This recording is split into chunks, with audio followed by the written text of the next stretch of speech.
ಭಾನುವಾರ ಮಂಡ್ಯಕ್ಕೆ ಬಸವನಗೌಡ ಪಾಟೀಲ್ ಯತ್ನಾಳವರು ಬರ್ತಾ ಇದ್ದಾರೆ. ಅವತ್ತು ಒಂದು 4:15 ಗಂಟೆಗೆ ನಾವೆಲ್ಲರೂ ಅವ್ರನ್ನ ಮದ್ದೂರಿನಲ್ಲಿ ಸ್ವಾಗತ ಮಾಡ್ಕೊಳ್ತೀವಿ.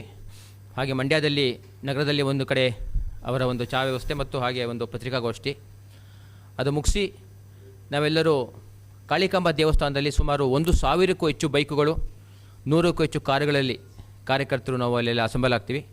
ಅಲ್ಲಿಂದ ಕೆರಗೋಡಿಗೆ ಒಂದು ದೊಡ್ಡ ಬೃಹತ್ ಜಾಥಾದ ಮುಖಾಂತರ ಹೋಗಿ ಕೆರಗೋಡಿನಲ್ಲಿ ನಮ್ಮ ಕಾರ್ಯಕರ್ತರು ಸ್ಥಾಪಿಸಿರುವಂಥ ಅಲ್ಲಿ ಹಿಂದೂ ಮಹಾಸಭಾದ ಗಣಪತಿಯ ವಿಸರ್ಜನಾ ಕಾರ್ಯಕ್ರಮ ಇದೆ. ಆ ಕಾರ್ಯಕ್ರಮವನ್ನು ಉದ್ದೇಶಿಸಿ ಸುಮಾರು ಒಂದು 10,000 ಜನರನ್ನು ಉದ್ದೇಶಿಸಿ ಅವತ್ತು ಯತ್ನಾಳವರು ಭಾಷಣ ಮಾಡೋರಿದ್ದಾರೆ. ಇದೊಂದು ಸಂಪೂರ್ಣವಾಗಿ ಸಾಂಸ್ಕೃತಿಕ ಕಾರ್ಯಕ್ರಮ ಮತ್ತು ಎರಡನೇದು ಹಿಂದೂ ಒಂದು ಜಾಗೃತಿಯ ಕಾರ್ಯಕ್ರಮ ಹೌದು. ಹಾಗಾಗಿ ಇದರಲ್ಲಿ ಯಾವುದೇ ರಾಜಕೀಯ ಇಲ್ಲ.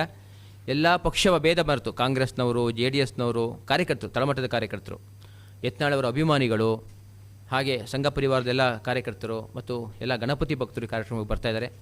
ತಮ್ಮ ಮುಖಾಂತರ ನಾವು ಮಂಡ್ಯ ಜಿಲ್ಲೆಯ ಎಲ್ಲ ಸಮಸ್ತ ನಾಗರಿಕರಿಗೂ ಮನವಿ ಮಾಡ್ತಾಯಿದ್ದೀವಿ.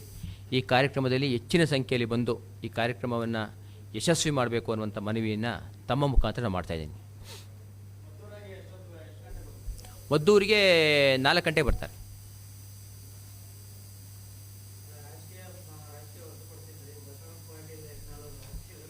ಅದೇ ರಾಜಕೀಯ ಈಗ ಅವರು ಭಾಜಪದಲ್ಲಿ ಇಲ್ವಲ್ಲ, BJPಲೂ ಇಲ್ಲ. ಈಗ ಅವರು ಸಾಮಾನ್ಯ MLA ಅಷ್ಟೇ. ಮತ್ತು ಇಲ್ಲಿ ಬಂದಾಗ ಅವ್ರಿಗೆ ರಾಜಕೀಯ ಮಾತಾಡಲ್ಲ. ಇಲ್ಲ ಅವರು ಪ್ಯೂರ್ ಮಾತಾಡುವಂಥದ್ದು ಹಿಂದುತ್ವ ಮತ್ತು ಏನು ಹಿಂದೂಗಳ ಮೇಲೆ ದಬ್ಬಾಳಿಕೆ ಆಗ್ತಾಯಿದೆ, ಇದು ಮಿತಿ ಮೀರಿದ ಮುಸ್ಲಿಂ ತುಷ್ಟೀಕರಣ ಏನಾಗ್ತಾಯಿದೆ ಆ ರಿಲೇಟೆಡಾಗಿ ಅವ್ರು ಮಾತಾಡ್ತಾರೆ. ಮತ್ತು ಏನು ಹನುಮತ್ ಧ್ವಜದ ಒಂದು ತಮ್ಮ ಹಿನ್ನೆಲೆ ಗೊತ್ತಿರ್ಬೋದು. ಅದು ಅವ್ರು BJPಯವ್ರು ಬಿಟ್ಟಿದ್ದು, BJP ಮತ್ತು ಯತ್ನಾಳರು ಬಿಟ್ಟಿದ್ದು. BJPಗೆ ಹೋಗೋದು ಅಥವಾ ಹೊಸ ಪಕ್ಷ ಮಾಡೋದು ಅಥವಾ BJPಯವ್ರ ಅನಿವಾರ್ಯತೆ ಇದ್ದರೆ ಕರ್ಕೊಳ್ತಾರೆ. ಇವತ್ತು ನಾವು ನೋಡಿರ್ಬೋದು, ಬಿಹಾರದಲ್ಲಿ ಒಬ್ಬ ಭೋಜ್ಪುರಿಯ ಸಿಂಗರ್ ಒಬ್ಬರು ಕಳೆದ ಬಾರಿ MP ಗೆ ನಿಂತಿದ್ದರು, BJP ವಿರುದ್ಧವಾಗಿ ನಿಂತಿದ್ದರು. ಅಂದರೆ ಟಿಕೆಟ್ ಕೊಟ್ಟಿಲ್ಲ ಅಂತೇಳಿ ನಿಂತಿದ್ದರು. ಅವರು 2-3 ಕಾನ್ಸ್ಟಿಟ್ಯೂನ್ಸಿನಲ್ಲಿ ಅವ್ರಿಗೆ ಪ್ರಭಾವ ತುಂಬ ಇದೆ.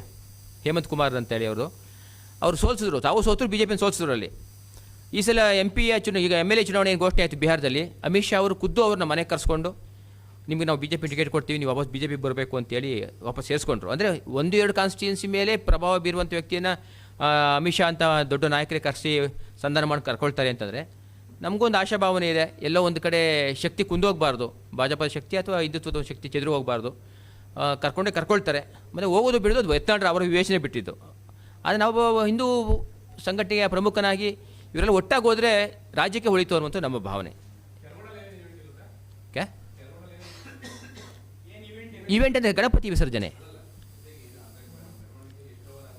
ಅಲ್ಲಿ ಮೆರವಣಿಗೆ ಇಲ್ಲ. ಮಂಡ್ಯದಿಂದ ಏನು 12 ಕಿಲೋಮೀಟರ್ ನಾವು ಜಾಥಾ ಹೋಗ್ತೀವಿ ಅಷ್ಟು ಮಾತ್ರ. ಅಲ್ಲಿ ಕೇವಲ ಪಬ್ಲಿಕ್ ಅಂದರೆ ಸಭೀಕರಣ ಉದ್ದೇಶಿಸಿ ಮಾತಾಡ್ತಾರೆ. ಎಲ್ಲಿ ಧ್ವಜ ಇದೆಯಲ್ಲ, ಯಾವ ಧ್ವಜವನ್ನು ಅಲ್ಲಿ ಇಳಿಸಿ ಧ್ವಜಸ್ತಂಭವನ್ನು ಅಲ್ಲಿ ಇಳಿಸಿ ಸ್ತಂಭದ ಮುಂದೆ ಅಲ್ಲಿ ಏನು ಇವತ್ತು ರಾಷ್ಟ್ರಧ್ವಜನ ಆರಿಸಿದಾರಲ್ಲ ಆ ಭಾಗದಲ್ಲಿ ನಾವು ಮುಂದೆ ನಿಂತ್ಕೊಂಡು ಅಲ್ಲಿ ಭಾಷಣ ಮಾಡ್ತಾರೆ. ಮತ್ತು ಅವತ್ತು ಗಣಪತಿ ಕೂರಿಸಿದ 25ನೇ ತಾರೀಕು. ಅದೇ ನಮ್ಮ ಎಲ್ಲವಾಗಿ ಒಂದೇ ಗಣಪತಿ. ನಾವು ಯಾಕಂದರೆ ನಾವು ಗಣಪತಿ ಹಬ್ಬ ಆದಮೇಲೆ ಕೂರಿಸಿದ್ದು ನಮ್ಮದು. ಈ ಗಣಪತಿ ಯಾವ ನಾವು ಗಣಪತಿ ಹಬ್ಬ ಆದಮೇಲೆ ಕೂರಿಸುವಂಥದ್ದು 25 ಕೂರಿಸಿದ್ದು. ಈಗ ನಾವು ವಿಸರ್ಜನೆ ಮಾಡ್ತಾ ಇರೋದು ಒಂದೇ ಗಣಪತಿ, ಒಂದೇ ಗಣಪತಿ. ಅಲ್ಲಿಯ ಕೆರಗೋಡಿನ ಕಾರ್ಯಕರ್ತರಿಗೆ ಯತ್ನಾಳರು ಬರಬೇಕು ಅನ್ನುವಂಥ ಒಂದು ಆಸೆ ಇತ್ತು ಅವ್ರಿಗೆ. ಮದ್ದೂರಿಗೆ ಬಂದಿರಲ್ಲ, ಮದ್ದೂರಿಗೆ ಬಂದಾಗ ಅವ್ರಿಗೆ ಮನವಿ ಕೊಟ್ಟರು, ನಮ್ಮ ಇದಕ್ಕೆ ಬರಬೇಕು ಅಂತೇಳಿ. ಒಪ್ಕೊಂಡ್ರು ಅವರು. ಅಲ್ಲ ಅವರು